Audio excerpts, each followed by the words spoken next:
Hello friend, स्वागत है तमारो मारी गुजराती रसोई टिप्स चैनल में। तो आज આપણે બનાવીશું દશેરા સ્પેશિયલ જલેબી। તો ચાલો આપણે શરૂ કરીએ। જલેબી બનાવવા માટે આપણે સૌથી પહેલા ચાસણી બનાવી લઈશું। તો ચાસણી બનાવવા માટે આપણે અહીંયા 2 વાટકી ખાંડ લઈશું।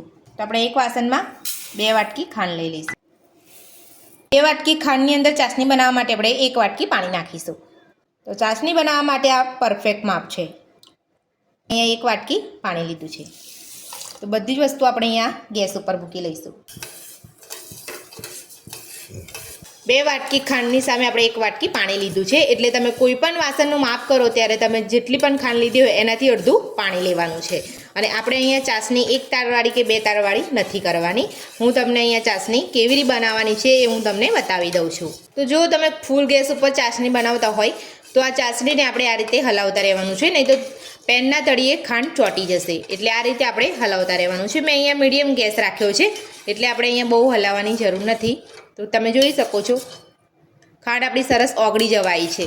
તો ખાંડ આપણી ઓગળે છે ત્યાં સુધી આપણે એમાં ઇલાયચી પાવડર નાખીશું। તો ફ્લેવર માટે આપણે અહીંયા ઇલાયચી પાવડર નાખીએ। જલેબીના કલર માટે આપણે અહીંયા ઓરેન્જ કલર નાખીએ છીએ, એટલે આપણે ઓરેન્જ ફૂડ કલર લીધો છે એ નાખીશું। જો તમારી પાસે આ ના હોય તો તમે ચપટી હળદર નાખીને પણ કલર અહીંયા લાવી શકો છો। તો જલેબી બનાવવા માટે આપણે અહીંયા ચાસણીમાં ફૂડ કલર ઉમેર્યો છે અને અડધી ચમચી આપણે ઇલાયચી પાવડર ઉમેર્યો છે। તો આ રીતે આપણે જલેબીની ચાસણી બનાવવાની છે। તો તમારી ચાસણી આ રીતે તમારે અહીંયા આંગળીની મદદથી ચેક કરી લેવાનું છે। તમને ચીકણી લાગે એટલે તમારે ગેસ બંધ કરી લેવાનો છે। આપણે કોઈ તારવારવાળી ચાસણી નથી બનાવવાની। તો આપણે અહીંયા ખાંડ ઓગળી ગઈ છે, તમે જોઈ શકો છો। તો હવે આપણે એને ફૂલ ગેસ ઉપર એકવાર બરાબર ગરમ થવા દઈશું। તો ચાસણી આપણી બની ગઈ છે, તો હવે આપણે ગેસને બંધ કરી લઈશું। તો હવે આપણે જલેબી બનાવવા માટે અહીંયા 100 ગ્રામ મેંદો લઈશું। જોઈ શકો છો મેં અહીંયા 1 વાટકીનું માપ લીધું છે, તો આપણે અહીંયા 100 ગ્રામ મેંદો લીધો છે। તો હવે આપણે મેંદામાં 1 ચમચી ઘી નાખીશું। તો ઘી નાખવાથી આપણી જલેબી એકદમ સરસ બનશે। તો એના માટે આપણે અહીંયા થોડું પાણી નાખીશું અને બધું મિક્સ કરી લઈશું।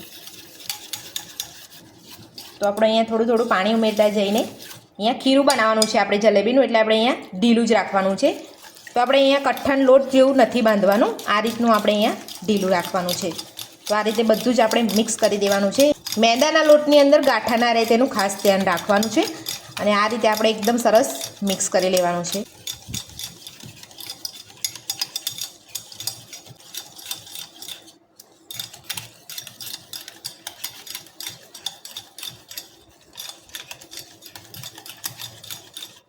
તો બધું જ આપણે અહીંયા મિક્સ કરી લીધું છે। હવે આપણે અડધી ચમચી ઈનો ઉમેરીશું। તો આ રીતનું પેકેટ બહાર મળતું હોય છે ઈનોનું, તો આપણે અડધી ચમચી ઈનો લેવાનું છે। તો અહીંયા આપણે અડધી ચમચી ઈનો ઉમેરીશું।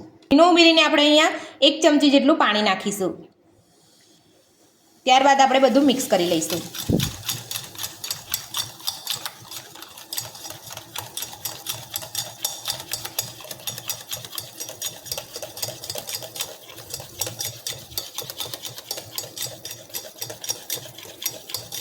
તો તમે જોઈ શકો છો આ રીતનું આપણે ખીરું અહીંયા પાતળું રાખવાનું છે જલેબીનું। તો જલેબીનું ખીરું બનીને આપણું અહીંયા તૈયાર છે। તો હવે આપણે આમાંથી જલેબી પાડી લઈશું। તો હવે જલેબી પાડવા માટે આ બધા લિક્વિડને આપણે અહીંયા એક બેગ લીધી છે આ રીતની। તો બેગમાં આપણે ભરી લઈશું। તો સૌથી પહેલાં આપણે અહીંયા એક ગ્લાસ મૂકીશું। ગ્લાસની અંદર આ રીતે ક્રોસમાં મૂકવાનું છે આપણે, અને એની અંદર હાથ નાખવાનો છે અને આ રીતનું અંદર મૂકી દેવાનું છે હાથેથી। અને આ રીતે કરી અને અંદર આપણે બધું અહીંયા લિક્વિડ નાખી દઈશું। તમારી પાસે બોટલ હોય તો તમે બોટલ પણ લઈ શકો છો, જે સોસની બોટલ આવે છે એનાથી પણ જલેબી અહીંયા પડી જશે। તો આ રીતનું આપણે અહીંયા લિક્વિડ બધું ભરી લેવાનું છે। તો આપણે અહીંયા બધું જ લિક્વિડ ભરી લીધું છે। તો હવે આપણે અહીંયા એક કટ કરી લઈશું। તો આ રીતનું આપણે અહીંયા કટ કરી લીધું છે। તો હવે આપણે તેલ ગરમ કરવા મૂકી દીધું છે। તો હવે આપણે એમાં જલેબી પાડી લઈશું।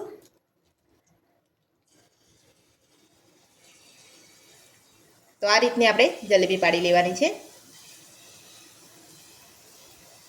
તમારે જે રીતની મોટી યા તો નાની સાઈઝમાં તમે જલેબી પાડી શકો છો।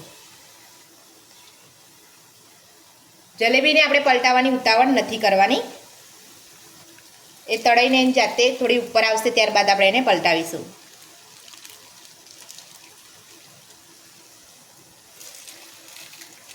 તમે જોઈ શકો છો આ જલેબી અહીંયા એની જાતે ફરવા લાગી છે. તો આ રીતની પણ અહીંયા આ જલેબી નથી ફરી. તો હવે આપણે એને આ જલેબીને પલટાવી લઈશું.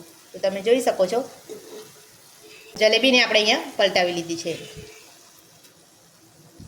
તો તમે જોઈ શકો છો જલેબી અહીંયા એની જાતે જ ઉપર આવી ગઈ છે. તો હવે આપણે એને પલટાવી લઈશું.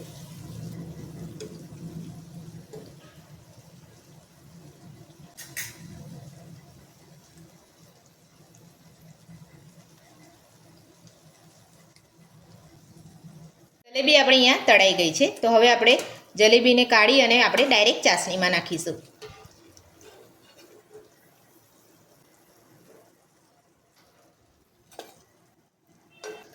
તો ચાસણીમાં નાખ્યા પછી આપણે 30 થી 40 સેકન્ડ જેટલું ચાસણીમાં રવા દેવાનું છે. ત્યારબાદ આપણે ચાસણીમાંથી કાઢી લઈશું.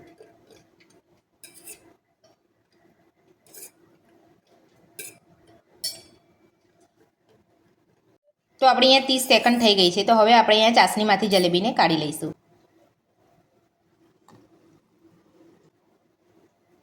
તો તમે જોઈ શકો છો એકદમ સરસ આપણી અહીંયા જલેબી બની છે.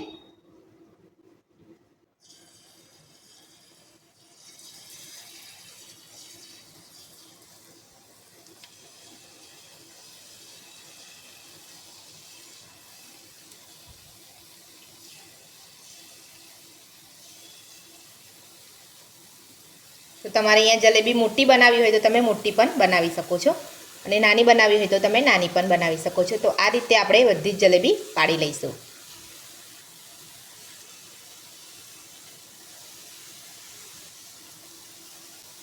તમે જોઈ શકો છો આ ત્રણ અહીંયા એની જાતે તળાઈને ઉપર આવી ગઈ છે. જલેબી એની જાતે ઉપર તળાઈને આવે ત્યારબાદ જ એને પલટાવવાની છે. તો આપણે બધી જ જલેબી ઉપર તળાઈને આવે ત્યારબાદ આપણે પલટાવી લઈશું.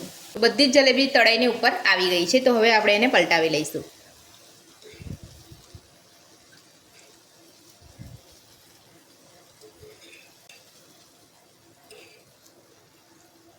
તો જલેબી તળવા માટે આપણે અહીંયા તાવડી કે કોઈ ઊંડા વાસણમાં નથી તળવાનું. આ રીતના પહોળું વાસણ હોય એ રીતે તળવાનું છે. તો જલેબી આપણે અહીંયા સરસ પડશે.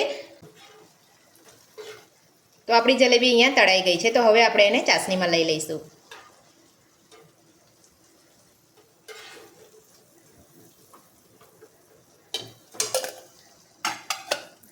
ચાસણીમાં આપણે 30 થી 40 સેકન્ડ જેટલું રવા દેવાનું છે. તો અંદર જલેબીમાં ચાસણી સરસ ભરાઈ જશે. તો હવે આપણે ચાસણીમાંથી જલેબીને કાઢી લઈશું.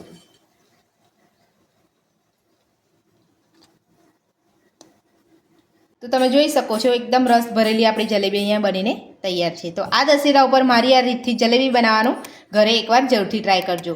તો મારી આજની રેસીપી ગમી હોય તો મારા વિડીયોને લાઇક કરજો, ચેનલને સબસ્ક્રાઈબ કરજો, તમારા મિત્રોને જરૂરથી શેર કરજો. Thank you.